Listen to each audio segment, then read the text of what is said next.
ఆకాశంలో చచ్చిపోకూడదు, నేల మీద చచ్చిపోకూడదు, పగలు చచ్చిపోకూడదు, రాత్రి చచ్చిపోకూడదు, ప్రాణమున్న దాంతో చచ్చిపోకూడదు, ప్రాణం లేని దాంతో చచ్చిపోకూడదు, మనిషి చేతిలో చచ్చిపోకూడదు, మృగం చేతిలో చచ్చిపోకూడదు.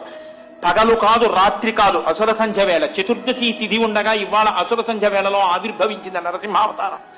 అసుర సంధ్య వేళ ఇంట్లో కాదు, బయట కాదు, గడప మీద, ఆకాశంలో కాదు, భూమి మీద కాదు, తన తొడల మీద. ప్రాణం ఉన్నవి కావు, ప్రాణం లేనివి కావు, కొడవళ్ళ లాంటి పెద్ద పెద్ద మిలితిరిగినటువంటి గోళ్లు. మనిషి కాదు, మృగం కాదు, సింహం. కింద కాదు, పైన కాదు, తొడల మీద పెట్టుకున్నారు.